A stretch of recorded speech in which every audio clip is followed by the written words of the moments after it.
My hands trembled as I tapped out the secret knock on the service door. I noticed the tremors and reached down to steady myself. A wave of nausea passed over me for a moment before dissipating as quickly as it came. And then the door opened. Amanda creaked the door open and peeked out. "You alone?" she asked, her eyes darting back and forth, scanning the area behind me.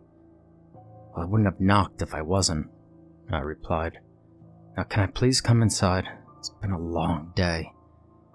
Her answer came a few seconds later as the heavy service doors swung outward and Amanda held it open for me. She scanned the area one last time before following me inside and letting the doors slam shut behind her. "Oh, I'm sorry about that," she said as she took a couple of half-jog steps to catch up with my quick stride. "I was the only one who had a run to make today, right?" I asked, passing the bag full of scavenged goods over to Amanda. She took it and slung it over her shoulder. "Yeah, you were the only one.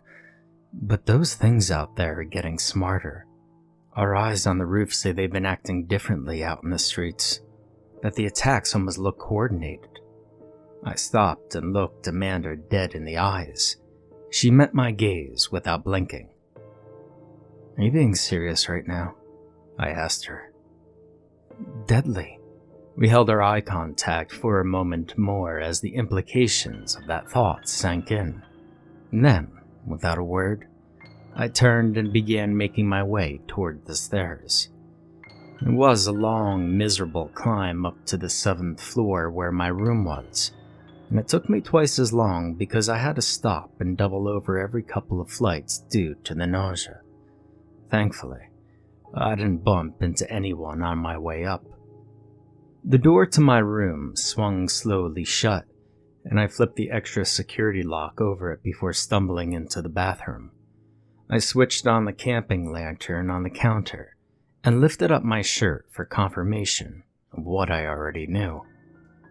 On the side of my abdomen, just above my hip, was my death sentence. Loose flesh hung over the center of the wound, barely connected to my body, and a steady trickle of blood seeped out with each breath I took. Thank God for my jacket. It was the only reason Amanda didn't immediately see the bite. She would never have let me back in if she knew, and if she found out now, they'd have thrown me off the roof. No use wasting ammo on someone who wasn't actively trying to eat you. Another wave of sickness rocked me to my core, and I clamped the towel over the wound on my side. A soft grunt escaped my clenched teeth, but I managed to keep mostly silent. The last thing I needed was my neighbors getting suspicious. After the nausea passed, I slowly bent over to get my first aid kit out from under the sink. Then I stumbled out of the bathroom and plucked my contraband whiskey out from its hiding spot under the bed. Food and drinks were strictly rationed in our group, but Amanda managed to sneak me a bottle of hooch as a favor. She had her fair share of it too, though. After all, Amanda and I had gotten on rather good at passing the time together. That is, if you catch my drift. I took a long pull straight from the bottle and exhaled deeply as fire burned its way down the back of my throat. Then, I bit down on the towel and began stitching. I almost blacked out from the pain on multiple occasions, but after a half hour of touch and go threading, the wound was mostly closed. My work was sloppy though, and I knew I may need to redo it later if I moved wrong. But at least there wasn't an immediate threat of a hunk of flesh falling off me anywhere. Carefully placing a bandage over my side and taping it down, I finished the patch job and flicked off the lantern before stumbling into my room and pulling myself into bed. The sun was just beginning to set through the cracks between the curtains as I closed my eyes, and I was out in minutes. Strange dreams plagued me in my sleep. Visions of rot and decay played out before me. Fruits and vegetables grew brown and moldy before being replaced with desserts and sweets, which followed the same cycle as insects swarmed and devoured. Every food I have ever enjoyed decayed before my eyes, leaving me revolted and empty. The last thing I saw before waking up was a hand reaching out to me. I woke up before dawn, my stomach still churning from the dreams I had just had. Pulling back the covers and turning on my flashlight, I breathed a sigh of relief when I saw that my bandages hadn't bled through. Maybe things were going to be okay. Too disturbed by my dreams to go back to sleep, I threw on some clothes and headed up to the roof. Anthony was on watch when I got up there, but he was practically asleep. His eyes, half shut, snapped open when I called out his name, and he whirled around with a rifle in hand. I ducked instinctively, and was shocked at how little my side hurt when I did, and I wondered if it had ached at all since I'd woken up. "Whoa, seriously, man?" I called out with my hands in the air. A look of recognition replaced the panic before immediately being replaced again by exhaustion. "Yeah, sorry," Anthony said as he lowered the gun and rubbed his eyes with his thumb and forefinger. "My dude, you can't go around sneaking up on people like that, especially when they're sleeping." "Yeah, but you're supposed to be on watch," I said as I reached out a hand and helped him get out of the folding chair. "So this should be a non-issue." After a few minutes of idle chatting and another cryptic reference to a new and startling behavior among the hordes, I relieved Anthony of his duties and picked up a pair of binoculars. It was time for me to see what they were talking about. The outbreak started just a few months ago. People started getting sick. Then they started growing aggressive. And next came the hunger. Whatever was making people sick was also making them more primal. Cognitive function waned as baser urges took over, seemingly dominated by the greatest impulse of them all: to eat. Society collapsed in months. Hordes of ravenous infectees took over major cities in a matter of weeks, and the mass exoduses brought the disease straight to small-town America. Some of the last news broadcasts that aired before the lights went out said that most other countries were closing borders to American flights and ships, but it was already too late. Cases had been documented on every continent except for Antarctica. I walked over to the ledge and raised the binoculars to my eyes. You could see most of the city from the roof of the hotel where we took refuge. The sun was barely peeking over the horizon, but smoldering flames still glowed and burnt out husks of a few buildings, gently illuminating the vacant faces of shambling infectees. I scanned their ranks, looking for any signs of organization or intelligence, but there was nothing. Turning my gaze eastward, I finally caught a glimpse of something other than shuffling. I watched as a group of survivors slowly made their way up the on-ramp to the highway. That was a sound strategy. Most of the food for the infectees was to be found in the streets below, which meant that the highway above the city was generally a safer way to travel. It was when I looked further down the road that I saw the new behavior that Anthony and Amanda had warned me about. Moving through the shadows behind cars were a half a dozen infectees. They prowled slowly, regularly peering through windshields and under vehicles as they tracked the survivors. Two of the creatures wormed their way under cars near the center of the road as the other four positioned themselves off to the sides. It was an ambush. The survivors didn't stand a chance. I watched in horror as the first infectee reached a hand out from under the car and grabbed a hold of a survivor's ankle before sinking its teeth in. He screamed out in pain, drawing the attention of the rest of his group. That's when the others pounced. It was over in minutes, and the infected only lost one member of their ranks in the attack. They were organizing. I stood there for several minutes and watched the 5 remaining creatures as they enjoyed their meal. There was something different about these ones, even outside of the coordinated attack. Most of the infected simply collapse on top of their victims and start gnawing mindlessly. But these didn't.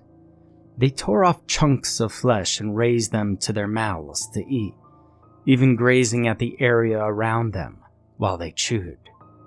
Most of the creatures seemed vacant and mindless, but these things looked aware.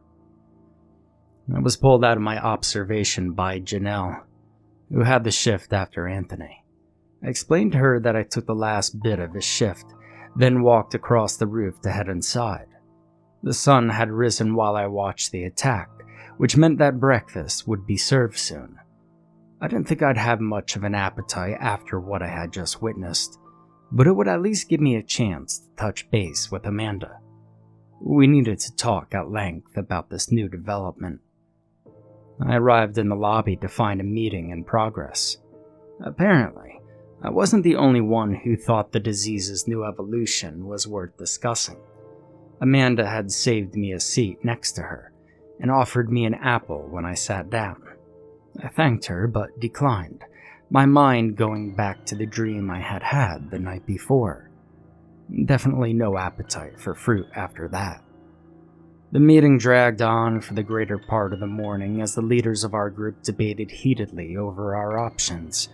Some wanted to start gathering supplies more aggressively before this new strain evolved any further, while others wanted us to double down on our food production attempts.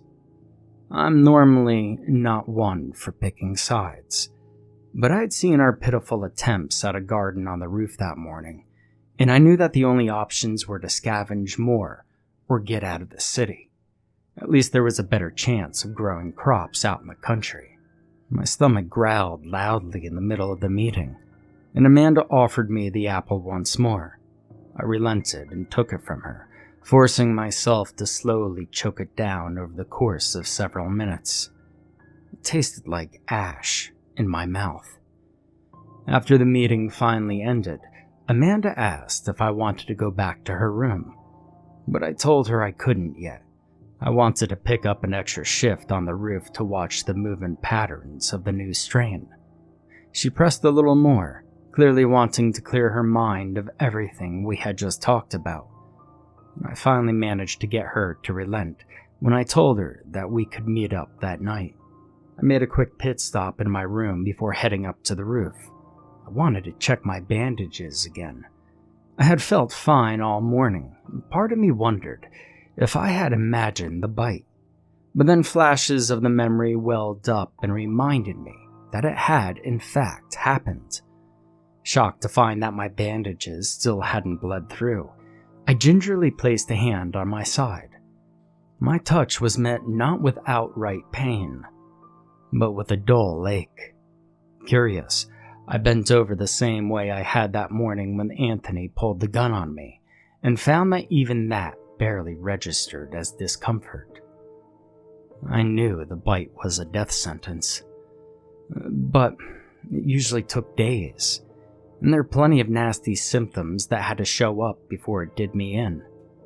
Hiding a wound was one of the worst things you could do in this new world we found ourselves living in. But I think you'd be surprised how much you're willing to hide when it's your life on the line. Besides, part of me held out and hoped that I could be immune. So I spent the rest of the morning and early afternoon up on the roof, scanning through the streets, looking for more of the intelligent infectees. I managed to find a group of them after a while, and watched with morbid fascination as they seemed to track their prey. I decided I needed a break when I found myself rooting for them in their hunt. Then I called it quits entirely when I felt my stomach rumble while I watched them eat their most recent kill. After the next guy came up to the roof to start his shift, I went down to my room again. That fascination crept back in after a little bit of time alone. and I ended up spending the entire afternoon and evening staring out my window into the streets below. The infectees looked like ants without binoculars to help me see closer, but I made the most with what I had. I watched them out there, moving through the streets, eating freely, and never growing full. I was salivating by the time I heard a knock on my door. Amanda. The sunset illuminated her as I opened the door. She leaned seductively against the doorframe, loosely draped in a hotel robe. I stood and stared at her body, at her flesh. "Well, aren't you going to invite me in?" she asked through a sly smile. I nodded, my mouth agape, and stepped out of her way, looking both ways down the hall before following her inside. Amanda blessed me with my first meal that night. After I cleaned up, I made my way down to the service door and propped it open. I couldn't keep such a feast to myself. Now could I?